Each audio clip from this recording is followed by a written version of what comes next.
इधर सुन लो,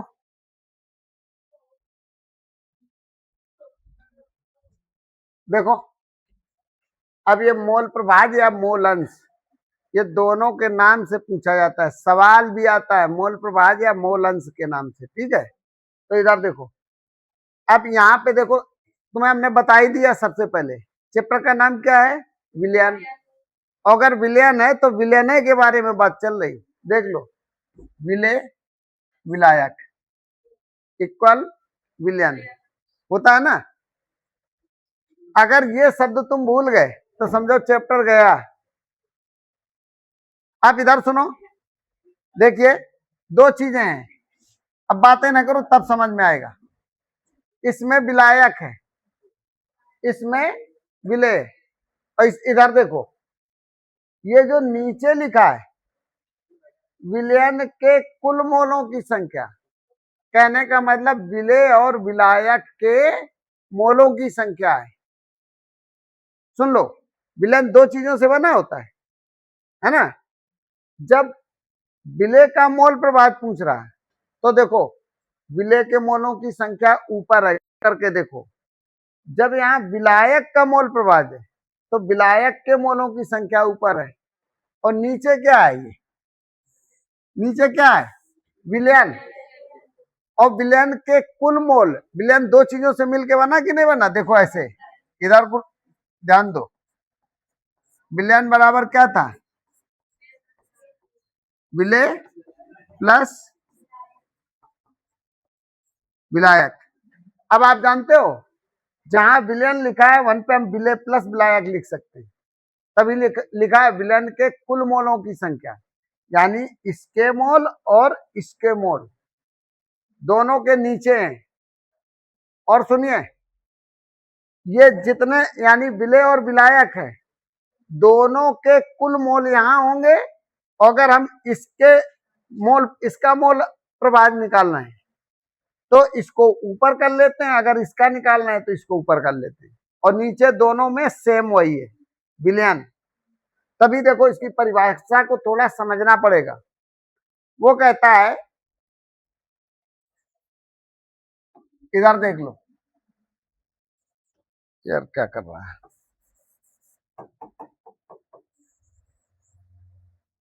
आई नहीं रहा,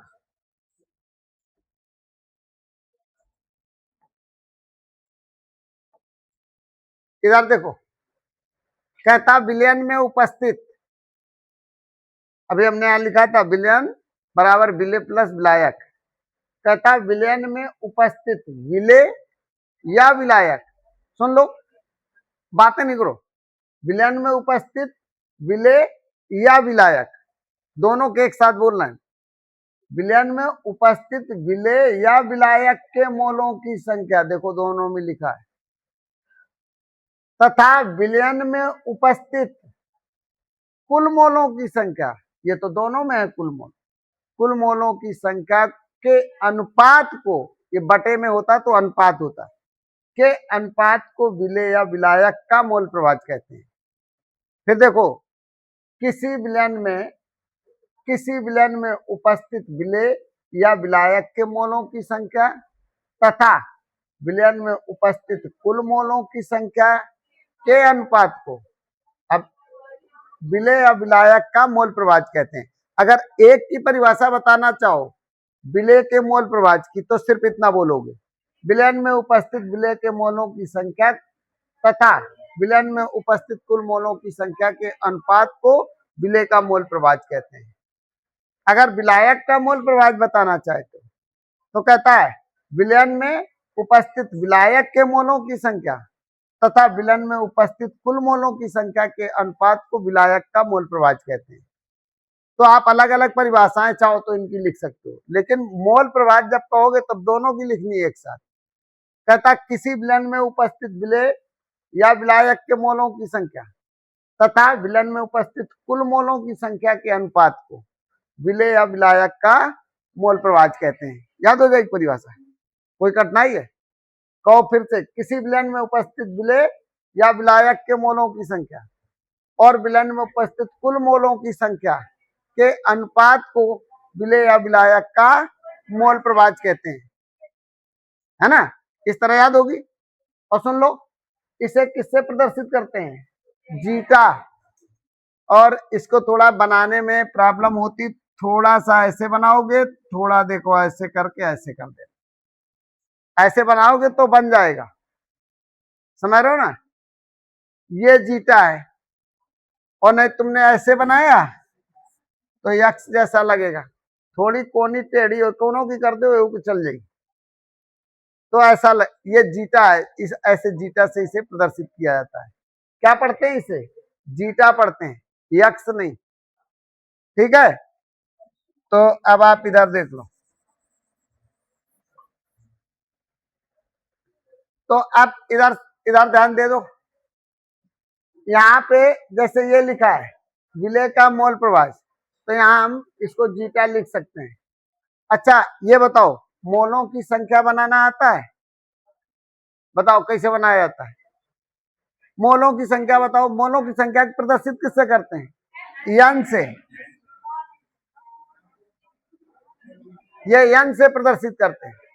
और विलय के मोल कैसे बनते हैं, विलय का भार बटे विलय का अणुभार।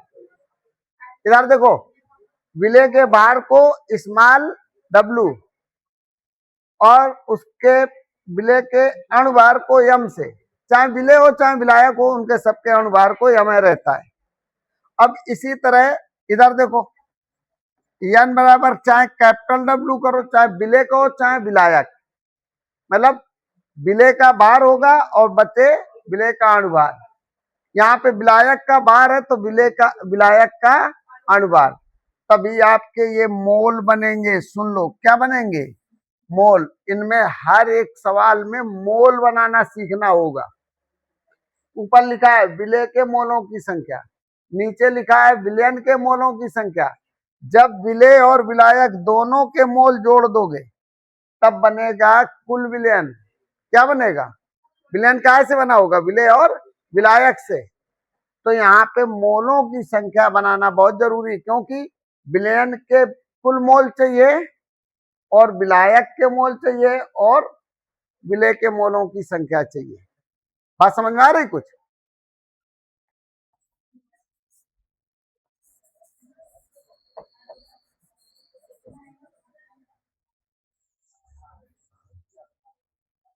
चलो देखो अब इससे रिलेटिव न्यूमेरिकल लगाते हैं।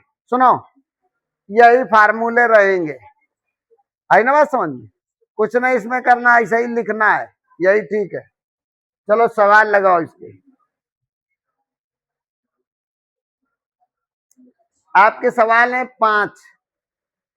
अब इनको पांचों को एक एक करके लगाते हैं। देखो इधर देखो, विलन बना होता है दो चीजों से, एक तो एथिल अल्कोहल है, इधर देख लो, एक है जल। अब एक इसमें विलय होगा और एक क्या होगा, विलायक होगा।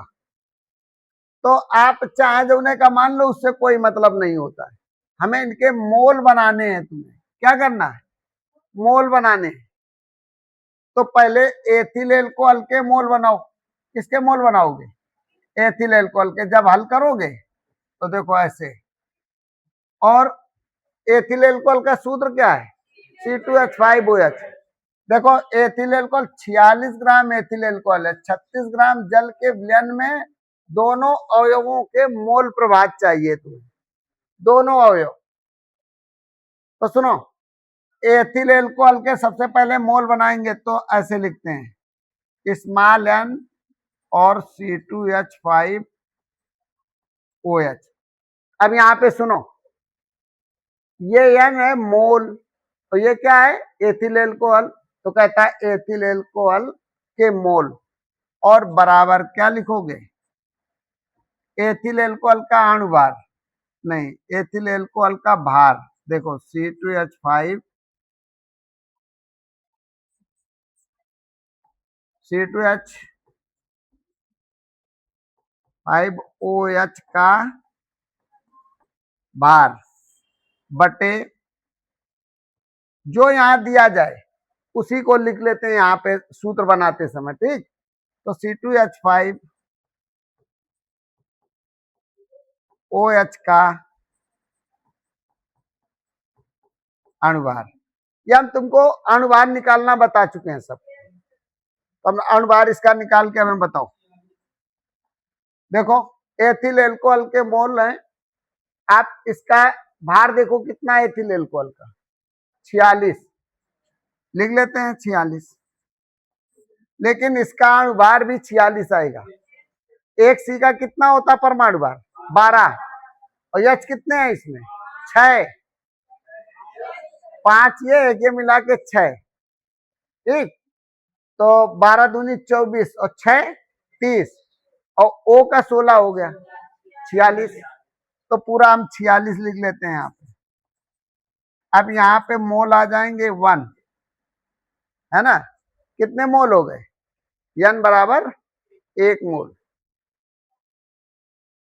ये काहे के हैं, एथिल एल्कोहल के मोलों की संख्या। अब सुनो, इसी तरह बनाओगे जल के मोलों की संख्या, स्मॉल NH2O। अब देखो जल के मोल जब लिखेंगे तो ऐसे लिखेंगे, इक्वल क्या लिखोगे, जल का भार, है ना, बटे जल का अणुभार। अब सुन लो, इधर देख लो,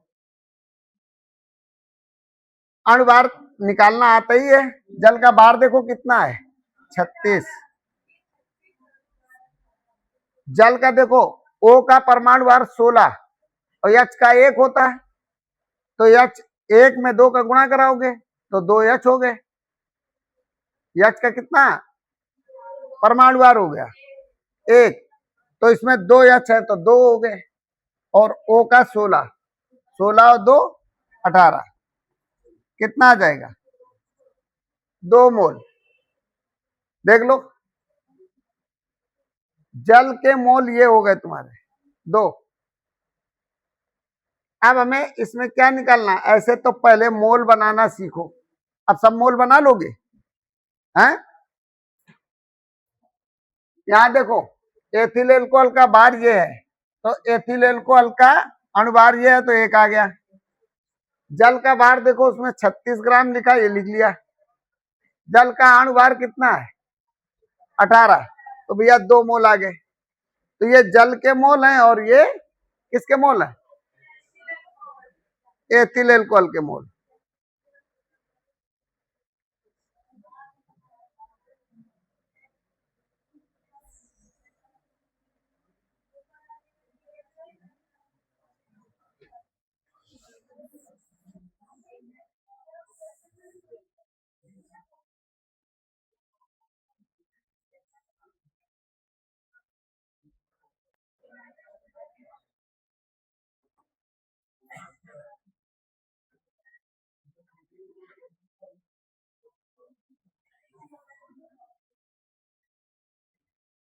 ये देख लो,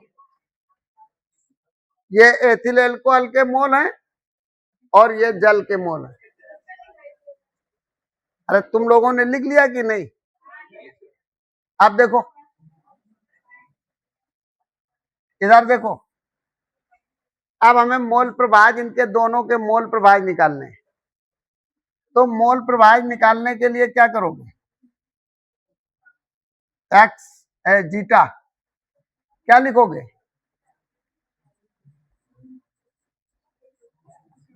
ऐसे लिख लेते हैं। तो एथिल एल्कोहल का मोल प्रभाज हो गया, एथिल एल्कोहल ये मोल प्रभाज है। अब इसके लिए सूत्र क्या लिखोगे, NC2H5OH और बट्टे NC2H5OH और प्लस NH2O। अब देख लो यहाँ पे देखो, एक जिसको तुम्हें निकालना है, जिसका मोल प्रभाज निकालना है, उसी को ऊपर लिख लो, और फिर नीचे क्या लिखना है, जितने मोल हो। ऐसा जरूरी नहीं है कि तुम्हारा ए 2 ही हो, 3 3 4 4 भी हो सकते हैं। A B C ऐसे करके लिख देता है। उनको एक कुल मोल नीचे कर दो बस। तो यहाँ पे देखिए एथिल अल्कोहल के कितने मोल आए थे, एक, और एथिल अल्कोहल का एक और प्लस इसका कितना, दो, तो 1/3। अब देखो 0.33, एक आंसर ये आ गया, है ना, ये हो गया। तो ये एथिल अल्कोहल का मोल प्रभाज हो गया। अब देखो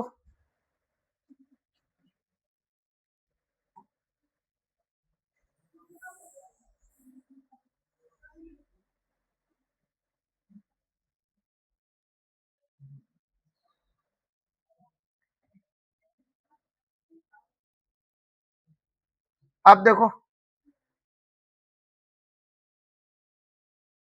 अब जल का मोल प्रभाज निकालना है।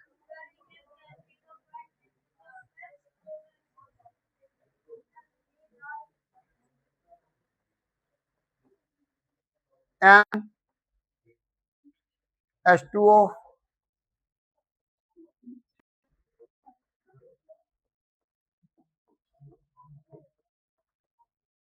Ethyl alcohol.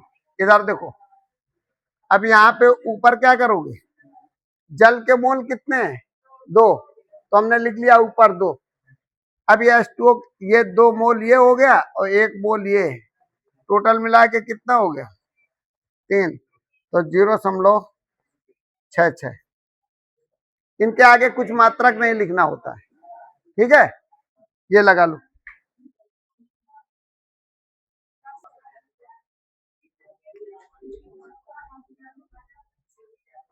देखो आगे देखो, अगला सवाल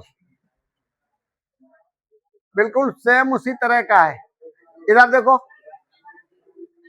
बतियाओ नहीं, 72 ग्राम जल तथा 92 ग्राम एथिल अल्कोहल के मिश्रण में दोनों का मोल प्रभाव चाहिए तुम्हें। देखो भैया आंसर आ रहे हैं, 72 ग्राम जल। सबसे पहले जल के मोलों की संख्या निकाल लो।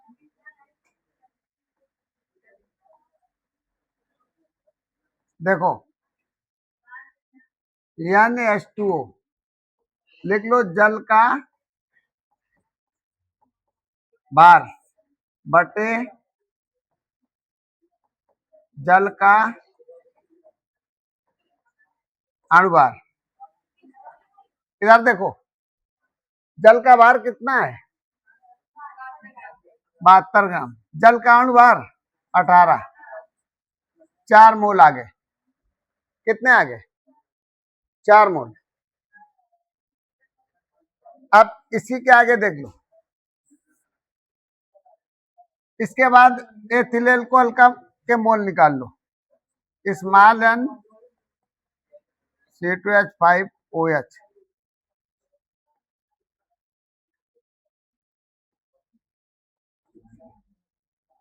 इसके मोल निकालते हैं, तो C2H5OH का भार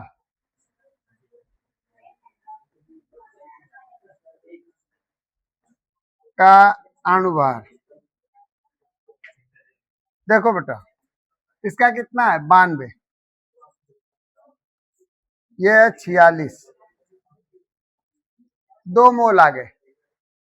बातें नहीं करो, देखो ये जल के मोल हो गए, ये एथिल अल्कोहल के मोलों की संख्या होगी।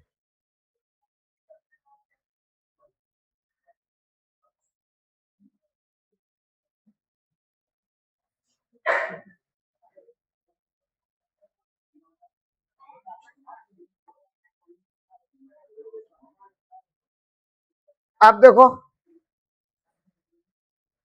अब वो कहता है दोनों का मोल प्रभाव चाहिए।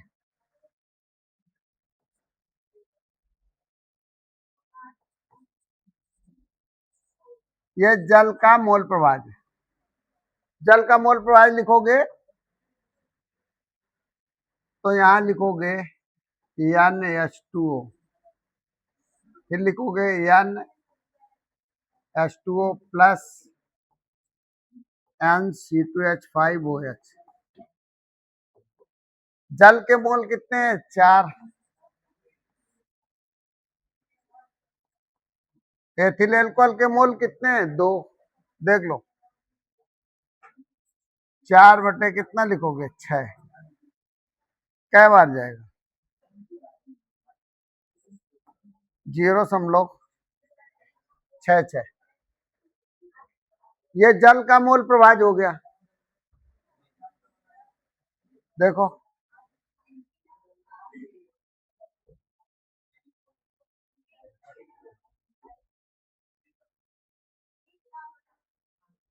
देखो, ये एथिल एल्कोहल का मोल प्रभाज।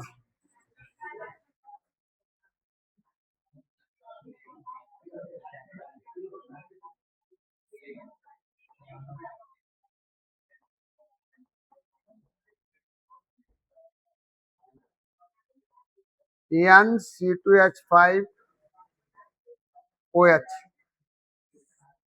बटे N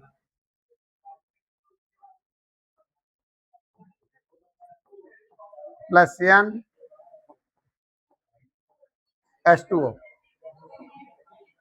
एथिल एल्कोहल के मोल देखो कितने हैं? 2। फिर यहाँ 2 और जल के मोल 4। 2/6।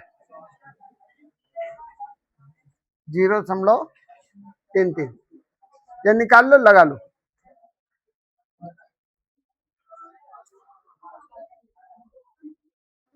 हो गया?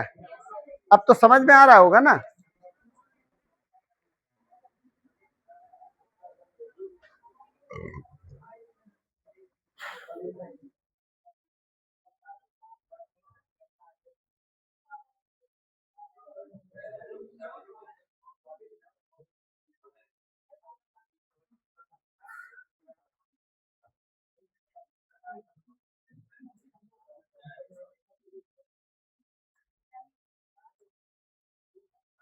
परिभाषा नहीं लिखी रहा होगा।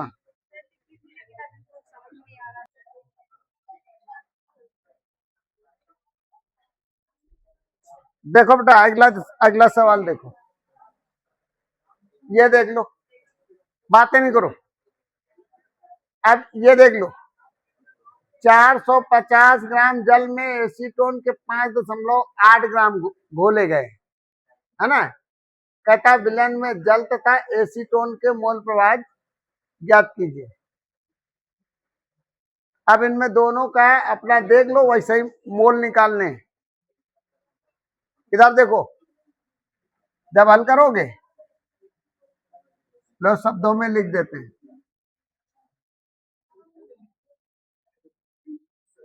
जल के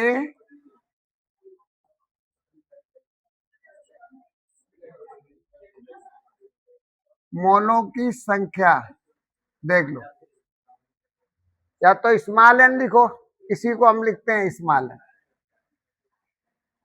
देख लो, जल के मोलों की संख्या बराबर क्या लिखोगे? जल का भार। ऐसा ही तो लिखोगे। देखो, शब्दों में लिखना चाहते तो लिख सकते हो।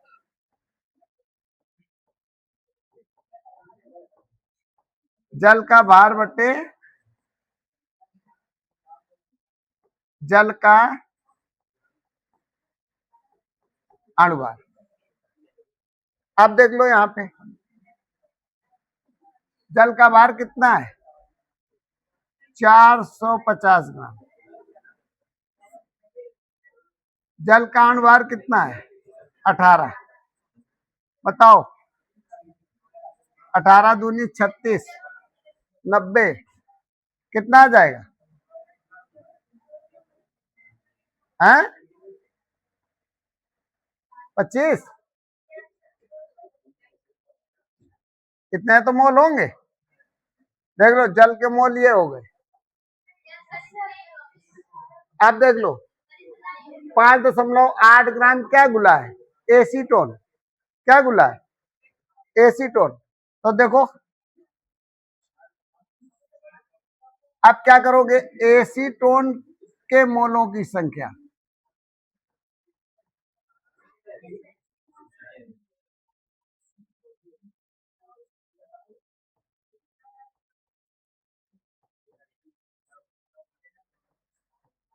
मोलों की संख्या, इसे भी स्मॉल एन से लिखेंगे। एसीटोन के मोलों की संख्या किसके बराबर हो? एसीटोन का भार, यही तो लिखोगी।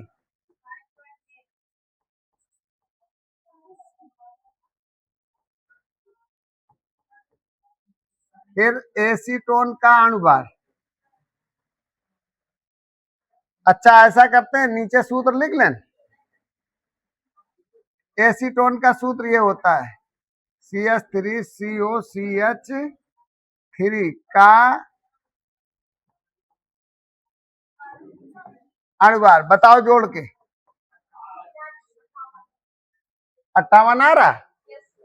देखो एम सी कितने हैं? 3, तो बार कहीं 36, जोड़ लो चाहे से। फिर एच कितने हैं? 6, और ओ कितना है? 16। अब टोटल देख लो कितना आ रहा है? 58 आ रहा है। तो इसका अणुभार कितना होता है? 58। तो एसीटोन का भार है देखो 5.8 ग्राम। इसका अणुभार है 58, मतलब एसीटोन का भार है 5.8 और एसीटोन का अणुभार है ये 58। कुछ नए बच्चे हैं, अणुभार ये निकालना आता है अणुभार की नहीं? परमाणु भार एक दिन लिखवाए थे, वो पता नहीं तुम्हें? इधर देखो, ये आप कहीं पे नोट कर लो, ये लिखवाए गए थे देखो। अरे ये नहीं निकाल पाओगे तो क्या फायदा होगा। देखो हाइड्रोजन का परमाणु भार 1, ये नोट कर लो रफ में कहीं। फिर देखो सी का कितना होता है? 12। एन का कितना होता है? 14। ओ का कितना होता है? 16। ये हमने कहा था, कई बार कहा है, लिख लो और इन्हें याद करना पड़ेगा। इसके अगर ये नहीं याद तो ये अणुभार नहीं निकलेगा। सुनो, सोडियम का 23, मैग्नीशियम 24, एल्यूमिनियम 27,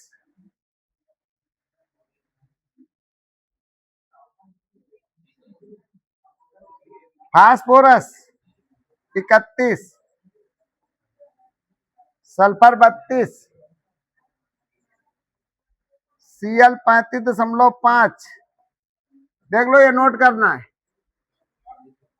के 39। कैल्शियम का कितना होता है? 40। बातें नहीं करो। फिर देखो Ag का 108, फिर आपका Br 80, फिर I 127। सुनो, बातें नहीं करो, कम से कम इतने तो याद है कर लो। और Cu का 63.5। इनके परमाणु भार याद कर लीजिएगा। अगर ये याद नहीं तो एको नहीं। अब देखो यहाँ पे देखो, बातें नहीं। अब यहाँ सूत्र देख रहे हो क्या था? इधर देखो CH3CO CH3 था, एसीटोन का ये। अब यहाँ देखो C का परमाणु भार कितना है? 12। इस पूरे सूत्र में देखो C की संख्या कितनी है? 3 है। देखो 1 2 3, तो इस 12 में 3 का गुणा करा दो, कितना हो गया? 12 36, वही हमने यहाँ लिखा था। अब H की संख्या कितनी है? 6, और H का होता है कितना परमाणु भार? 1। 1 का गुणा 6 में कराओगे तो 6 रहेगा, तो +6। अब इसमें देखो O बचा, O का परमाणु भार यहाँ देखो कितना है? 16। अब ये 16 जोड़ोगे, सुनो, तो ये तुम्हारा बन जाता है कितना? 58। वही ये अणुभार निकाल के यहाँ रखा गया। बात समझ में आई यहाँ की नहीं? अब इधर देखो, अभी तक हमने तुम्हें जल का भी लिखवाया, जल भी नहीं तुम्हें समझ में आया होगा ये कहां से आ गया। इधर सुनो, ये सूत्र भी पता होने चाहिए तुम्हें, तभी ये निकल पाएगा। जल का सूत्र क्या होता है, H2O, और H का परमाणु भार देखो कितना है, 1, और इसमें H की संख्या कितनी है, 2, तो 1 में 2 का गुणा करा देंगे तो 2 रहेगा। O का परमाणु भार कितना, 16, देखो टोटल मिला के कितना हो गया, 18। अभी यही रख रहे थे ना, तो अब तो निकाल लोगे। इन्हीं को बोला जाता है अणुभार। अब सुनो, 1 मिनट और ध्यान दे दो, बातें नहीं। ये है तुम्हारे परमाणु, इनको क्या पढ़ा जाता है, परमाणु। तो इसीलिए इनको बोला जाता है परमाणु भार। सुनो, बतियाओ नहीं, जब ये परमाणु आपस में मिल करके, भिन्न प्रकार के परमाणु आपस में मिल करके जब कोई पदार्थ बनाते हैं तो उसे बोला जाता है फिर अणु। यानी 2 या 2 से अधिक परमाणुओं से, या 2 या 2 से अधिक, यानी भिन्न प्रकार के परमाणुओं के मिलने से क्या बनते हैं, अणु बनते हैं। क्या बनते हैं, अणु। तो इसको बोलते हैं जल का अणु। क्या कहेंगे, पदार्थ का मात्रक होता है अणु। क्या होता है, अणु। बात समझ में आई। तो अणु और परमाणु में अंतर है, इनको परमाणु कहते हैं, अब इनको अणु बोलते हैं। चाहे जाए का हो, देखो ऐसे H2O लिखा है तो जल का अणु हो गया, बातें नहीं। ये एसीटोन लिखा है तो एसीटोन अणु हो गया। अणु जरूर पीछे लगाएंगे बाद में, ये मात्रक होता है उसका, पदार्थ का। फिर देखो, जैसे ये एथिल अल्कोहल लिखा था, ये अणु है काहे का, एथिल अल्कोहल का।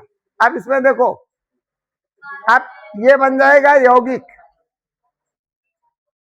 यानी कहने का मतलब भिन्न भिन्न प्रकार के परमाणुओं से मिलकर जो पदार्थ बना होता है उसी को हम यौगिक बोलते हैं। अब इधर देखो, अब ये अणु है, इसको क्या कहेंगे, अणु। और इसका जब परमाणु भार, इनके सबके परमाणु भार जोड़ दोगे तो ये बन जाता है अणुभार। यहां जोड़ते तो देखो परमाणुओं का भार, एमा सी कितने हैं, 2, तो सी का देखो परमाणु भार कितना, 12, तो 2 सी है तो 12 दूनी 24।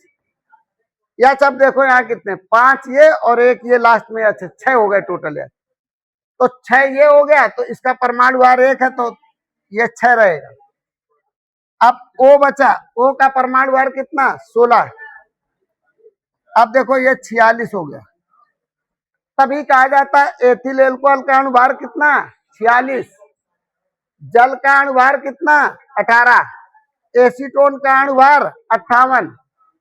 यह अणुभार बनता किससे मिलके, परमाणु भार से मिल करके। तो परमाणुओं से मिल करके ये सूत्र भी तो बने।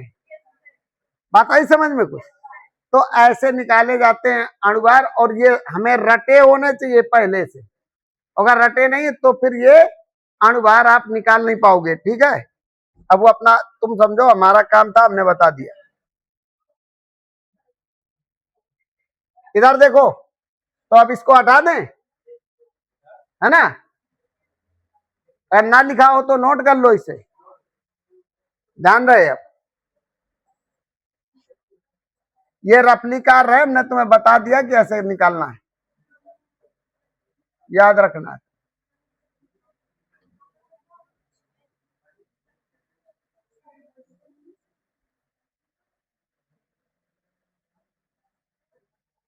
अब देखो यहाँ कितने मोल आ गए, बताओ,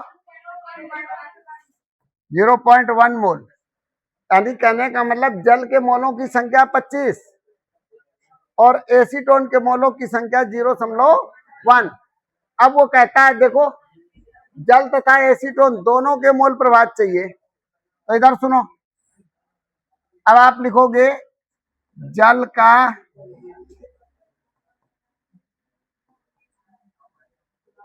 मोल प्रभाज, या कहते मोल अंश, है ना। अब भी वही निकालेंगे, क्या लिखोगे, जल के मोल बटे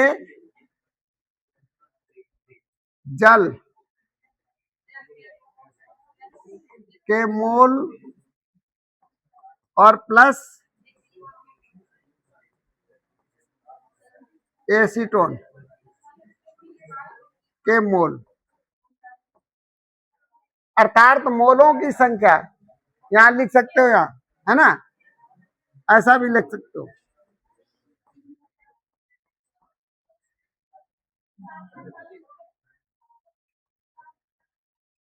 मोलों की संख्या, देखो होता क्या है, टाइम टूटता है इसे लिखने में।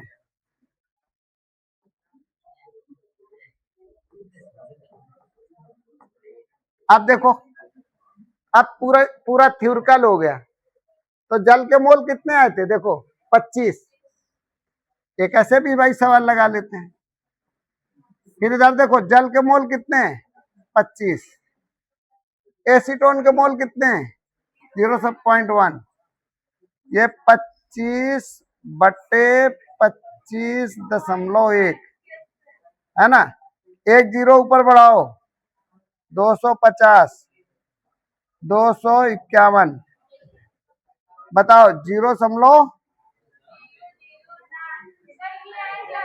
ये वाला पहले आंसर आएगा 0.99 ये होगा, और 6 जीरो। देख लो, बात नहीं, इधर सुन लो, ये तुम्हारा जल का मोल प्रभाज हो गया। बताओ नहीं। अब देखो एसीटोन का मोल प्रभाज निकालते हैं।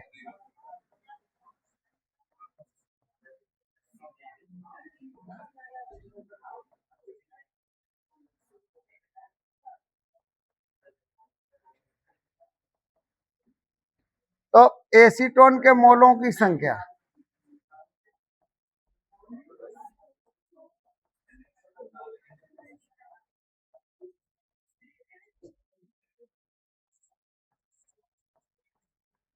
बटे क्या लिखेंगे, जल के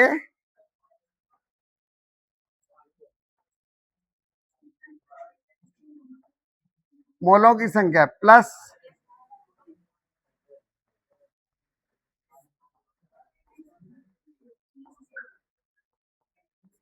मोलों की संख्या। देखो एसीटोन का मोल कितना है, 0.1। फिर जल के मोल 25 प्लस 0.1, इनको जोड़ लो जरा।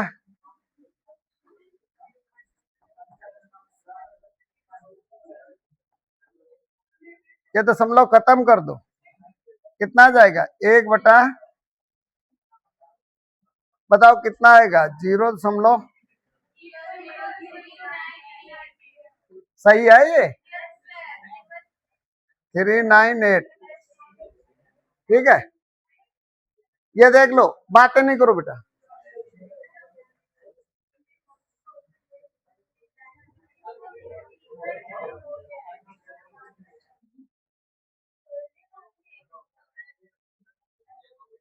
ये देखो, ये तुम्हारे एसीटोन का मोल प्रभाज ऐसे निकलेगा। हल कर लो।